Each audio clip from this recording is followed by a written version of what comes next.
नमस्ते। कभी सोचा है कि जो खाना हम खाते हैं उसका हमारे शरीर के अंदर होता क्या है? आज हम इसी की गहराई में उतरने वाले हैं। इसे आप अपने शरीर की एक कमाल की फूड फैक्ट्री का टूर समझिए, जहां हर निवाले को प्रोसेस किया जाता है। तो असली सवाल ये उठता है कि जो खाना हम प्लेट में देखते हैं वो इतना छोटा कैसे हो जाता है कि हमारे शरीर की खरबों नन्ही नन्ही कोशिकाओं तक पहुंच सके और उन्हें एनर्जी दे सके।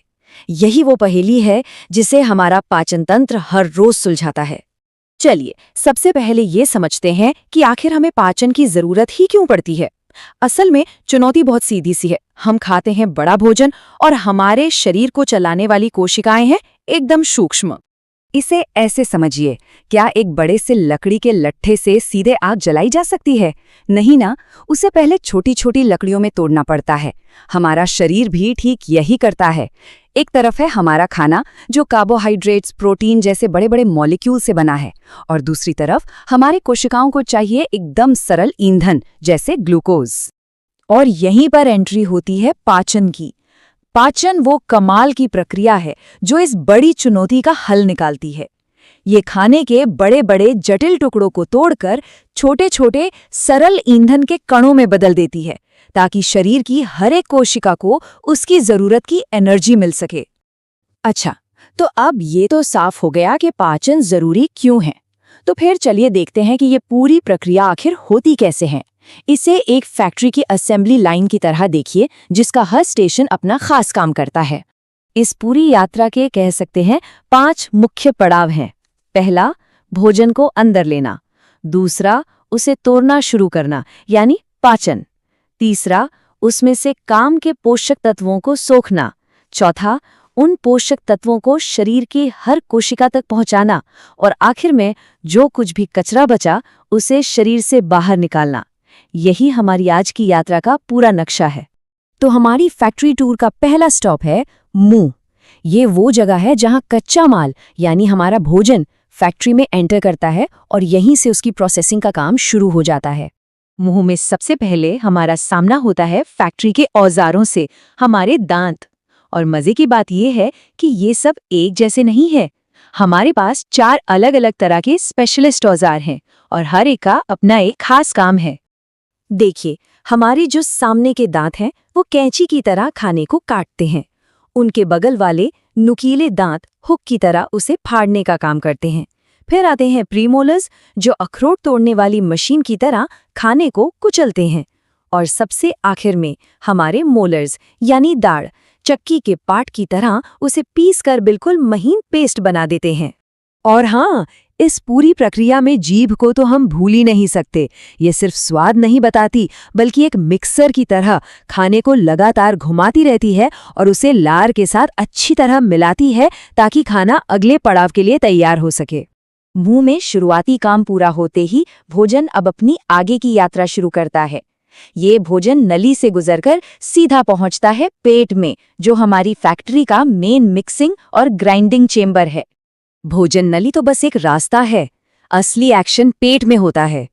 पेट कोई शांत जगह नहीं है, ये एक शक्तिशाली मिक्सर की तरह है जो खाने को मथता है, उसे चारों ओर घुमाता है और पेट के एसिड के साथ मिलाता है, ताकि उसे एक गाढ़े सूप जैसी चीज में बदला जा सके। मैकेनिकल काम तो हो गया, लेकिन खाने को तोड़ने का असली जादू तो केमिकल लेवल पर होता है। तो चलिए मिलते हैं हमारी फैक्ट्री के असली केमिकल वर्करों से, जिन्हें हम एंजाइम्स कहते हैं। ये बहुत छोटे पर बहुत शक्तिशाली होते हैं। और आपको पता है, ये केमिकल वाला काम तो मुंह में ही शुरू हो जाता है। जैसे ही हम खाना चबाते हैं, हमारी लार में मौजूद एमाइलेज नाम का एक एंजाइम स्टार्च पर हमला कर देता है और उसे सरल शक्कर में तोड़ना शुरू कर देता है। मतलब प्रक्रिया शुरू हो चुकी है। तो इस पूरी असेंबली लाइन का आखिर मकसद क्या है? मकसद है इन बड़े बड़े अणुओं को उनके सबसे सरल रूप में तोड़ना। कार्बोहाइड्रेट को ग्लूकोज में, प्रोटीन को अमीनो एसिड में और फैट को फैटी एसिड में बदलना। बस यही वो ईंधन है जिसे हमारी कोशिकाएं इस्तेमाल कर सकती हैं। पर यहाँ एक मजेदार बात भी है। हमारे खाने में मौजूद हर चीज को इस लंबी चौड़ी प्रक्रिया से गुजरने की जरूरत नहीं पड़ती। विटामिन और मिनरल ये वीआईपी मेहमानों की तरह होते हैं। ये पहले से ही इतने सरल होते हैं कि इन्हें कोई तोड़ फोड़ की जरूरत नहीं, ये सीधे अंदर चले जाते हैं। अच्छा, तो अब हमारा भोजन छोटे छोटे ईंधन के कणों में टूट चुका है। अब अगला बड़ा कदम है इस ईंधन को पाचन तंत्र से बाहर निकालकर शरीर के हर हिस्से तक पहुंचाना जहां इसकी सबसे ज्यादा जरूरत है। और ये सबसे जरूरी काम होता है हमारी छोटी आंत में। इसे हमारी फैक्ट्री का शिपिंग डिपार्टमेंट कह सकते हैं। यहीं पर ग्लूकोज और अमीनो एसिड जैसे सारे काम के अणु आंतों की दीवारों से छनकर सीधे हमारे खून में पहुंच जाते हैं। ये एक स्पंज की तरह है जो सारी अच्छी चीजें सोख लेता है। एक बार ये ईंधन खून में पहुंच गया तो समझ लीजिए कि वो एक सुपर फास्ट डिलीवरी नेटवर्क का हिस्सा बन गया है। हमारा खून इस ईंधन को शरीर की एक एक कोशिका तक पहुंचाता है ताकि उन्हें अपना काम करने के लिए एनर्जी मिल सके। और जब ये ईंधन हमारी कोशिकाओं का हिस्सा बन जाता है तो उसे स्वंगीकरण कहते हैं। और आखिर में जो कुछ भी शरीर इस्तेमाल नहीं कर सकता, मतलब जो भी बिना पचा हुआ खाना या कचरा बचता है, उसे मल त्याग की प्रक्रिया से शरीर से बाहर निकाल दिया जाता है। ये हमारी फैक्ट्री का वेस्ट मैनेजमेंट सिस्टम है ताकि फैक्ट्री हमेशा साफ सुथरी रहे। तो कुल मिलाकर हमारे शरीर की ये अद्भुत फूड फैक्ट्री 24 घंटे 7 दिन बिना रुके काम करती रहती है। ये हमारे खाए हुए हर निवाले को ऊर्जा में और जीवन के निर्माण खंडों में बदल देती है, जिससे हम चलते फिरते सोचते और जीते हैं। है ना कमाल की बात? तो ये पूरी प्रक्रिया हमें एक बहुत अहम सवाल पर लाकर छोड़ देती है।